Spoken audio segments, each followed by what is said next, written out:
April రాసిన మొదటి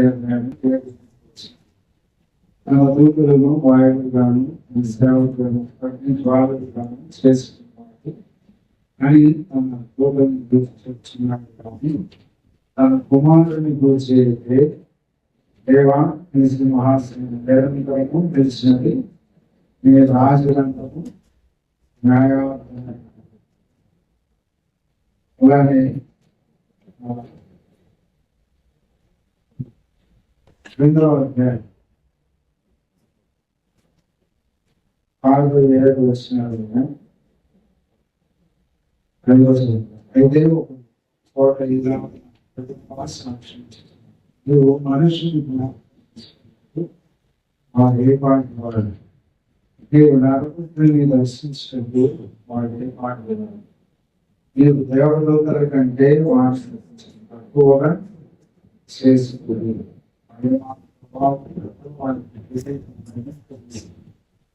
నీ చేతి పనులు మీద అనుగ్రహించి ఏంటంటే నీ స్తోత్రాలు మొదటిసారి సన్నిధిలో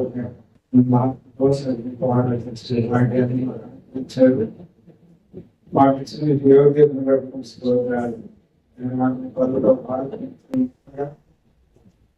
పాటించిన ఆధిక్యతను నేను జ్ఞాపకం చేసుకుని మిమ్మల్ని సంవత్సరాలు స్థితించి మిమ్మల్ని కనపరిచి మిమ్మల్ని ఆరాధించే గొప్ప వాక్యాన్ని పరిగణను మాకు అనుగ్రహించిన స్తోత్రాలు చెల్లిస్తూ వాడుకోండి.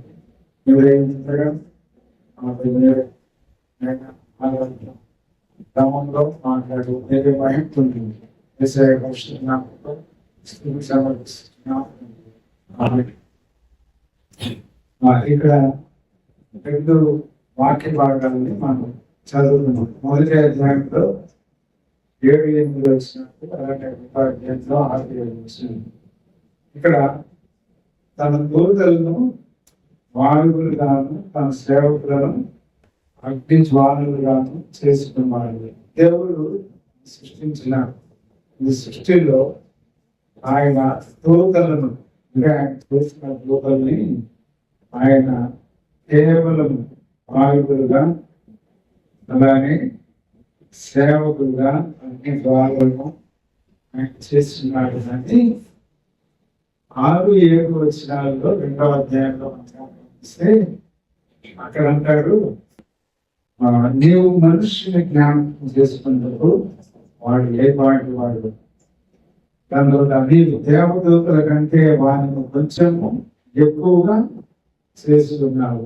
దేవదూతల సృష్టి ఏ విధంగా చేయబడింది అనేది ప్రభువు స్పష్టంగా అనుగ్రహించడం లేదు. కానీ వారిని ఎలా వాడుతున్నాడు అనే విషయాన్ని అయితే అనేక వాక్య భాగాల్లో మనం చూస్తాం. ఆయన సేవకులుగా, అగ్ని జ్వాలలుగా, వాయువులుగా, ఆయన పరిచారకులుగా. కానీ మానవుని యొక్క సృష్టి, మానవుని చేసిన ఆ విధానం మనం చూస్తే ఆయన ఏదేను వనంలో ఆయన మొదటి అధ్యాయంలో అనిపిస్తుంది. ఆయన మనస్వరూపము మన పోలి చొప్పున నరులను చేయటము రండి అని చెప్పినారు. వాటికి బాగా చేసుకుంటాం. అందుకనే దేవాది దేవుడు మానవుడికి ఒక ప్రత్యేకమైన స్థానాన్ని ఇచ్చాడు. దేవదూతల కంటే ఏమంటాడు, కొంచెము తక్కువ వాణిగా చేసింది. మహిమా ప్రభావములతో వారికి కిరీటము ధరింప చేసుకున్నారు. మనకి మహిమా ప్రభావములతో కిరీటాన్ని ధరింప చేశాడు. ఎలాగిచ్చాడు దేవుడు? మన ప్రభు అయిన యేసుక్రీస్తు ద్వారా మనకి అనుగ్రహించబడింది. ఇది దేవదూతలకు ఎవరికి లేదు. అందుకని అంటాడు భక్తుడు, దేవదూతలు లోకమును తీర్పు తీర్చుటే కదా మిమ్మల్ని ఏర్పాటు చేసింది అని అంటాడు. అంటే ఒక విశ్వాసి విశ్వాసుల సమూహం యొక్క వీరి యొక్క ధన్యత, వీరి యొక్క గొప్పతనం ఎలాంటిది అని అంటే, లోకానికి దేవదూతలకి తీర్పు తీర్చే భాగ్యం, లేకపోతే అలాంటి ఆధిక్యత దేవుడు మనకు అనుగ్రహించాడు. అది ఎప్పుడు ఆ ఆధిక్యత, ఆ యొక్క ప్రభావం మనకి దేవుడు అనుగ్రహించబడాలి అంటే మన ప్రభు అయిన యేసుక్రీస్తు ద్వారా మాత్రమే అనుగ్రహించబడతాయి. ఇది కీర్తనలో కూడా దీని యొక్క భాగాలు ఉన్నాయి. రెండవదిగా మనం పంపిస్తే మనకి దేవుడు అనుగ్రహించిన ఈ యొక్క గొప్ప భాగ్యము మన ప్రభు అయిన యేసుక్రీస్తు ద్వారా మనకు అనుగ్రహించిన రక్షణ యొక్క నిశ్చయతను మనం గుర్తు చేసుకొని ప్రభు మనకు అనుగ్రహించిన ఆత్మీయ ప్రకారం మనం ఆయన బదులు పాల్గొనడానికి మనం చేరి ఉన్నాం. ఫిబ్రవరి రాసిన పత్రికలోని 8వ అధ్యాయం 7వ వచనంలో అంటాడు, ఏలయనగా మొదటి నిబంధన లోపం లేనిదైతే రెండవ దానికి అవకాశం ఉండలేదు. మొదటిది నిబంధన లోపం ఉంది, కానీ రెండవ నిబంధన లోపం లేనిది. మొదటి నిబంధన ఎలాంటిది అంటే దేవాది దేవుడు మన ప్రభు యేసుక్రీస్తు మానవుల పాప పరిహారార్థం బలి అర్పించబడిన విధానం కాదు. పాత నిబంధన, పాత నిబంధనలో మానవుడు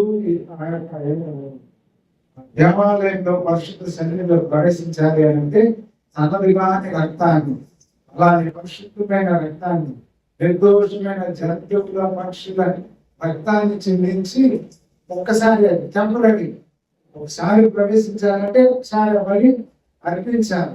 కానీ మన ప్రభు యేసుక్రీస్తు మనకి ఇచ్చిన నూతన నిబంధన, రెండవ నిబంధన ఎలాంటిదంటే లోపము లేదు. ఒక్కసారే తన బలిగా అర్పించబడి మనలందరినీ ఆయన రక్షించాడు, పవిత్రపరిచాడు. కాబట్టి ప్రతిసారి మనం బలి అర్పించవలసిన అవసరం లేదు. ఆయన సన్నిధిలో మనం ప్రవేశించడానికి మనకి కావలసిన యోగ్యత, మనకి కావలసిన రక్షణ, మనకు కావలసిన పరిశుద్ధత దేవుడు మన ప్రభు యేసుక్రీస్తు ద్వారా ఆయన రక్తం ద్వారా మనల్ని కడిగి పవిత్రులుగా చేశారు. కాబట్టి మొదటి నిబంధన కంటే నూతన నిబంధన, రెండవ నిబంధన చాలా శ్రేష్టమైనది.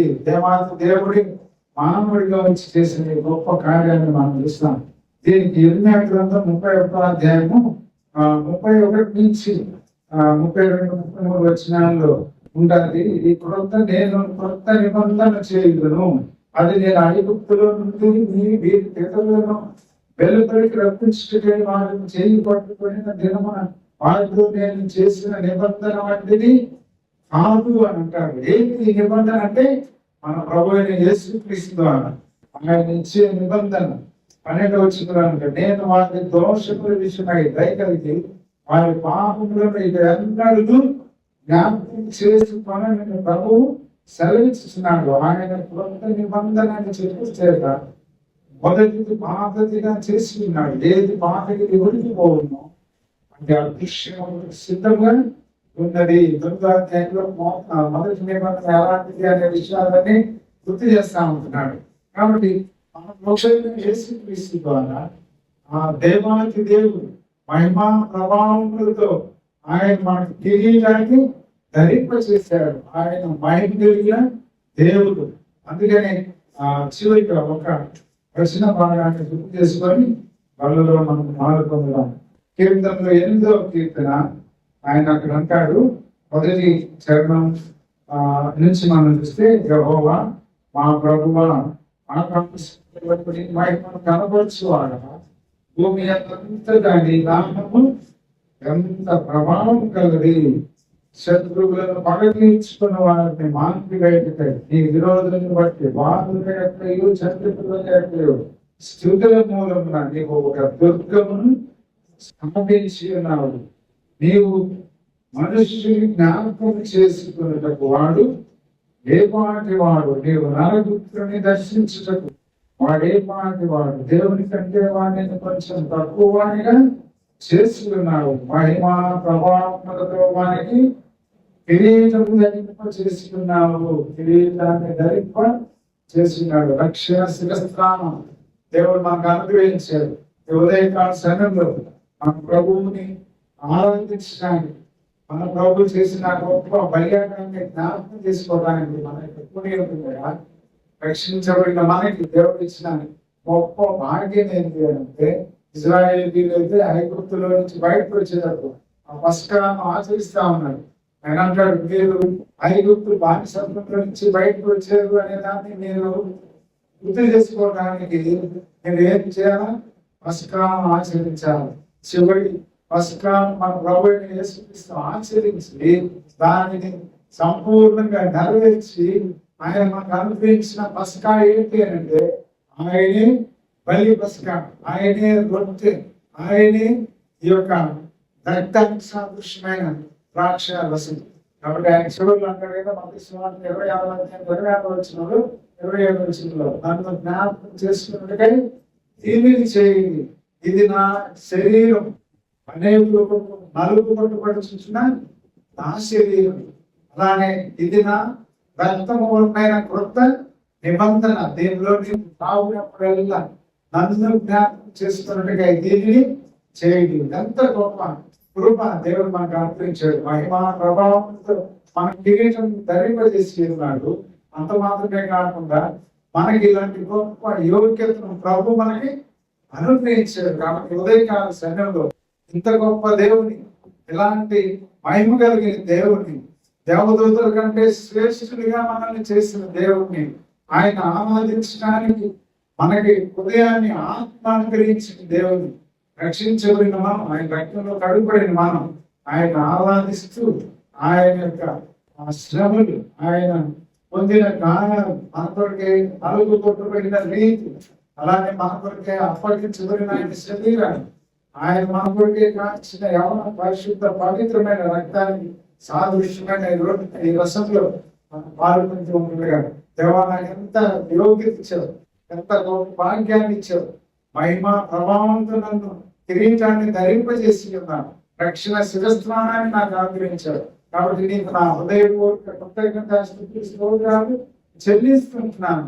నా స్తుతి ఆరాధన అంగీకరించండి, ఆగ్రహించమని మనకి ఆయన సన్నిధిలో మనం సమర్పించి ఆయన బలుల్లో మనం పాల్గొంది ఆయన ధనపరిచి ఆయన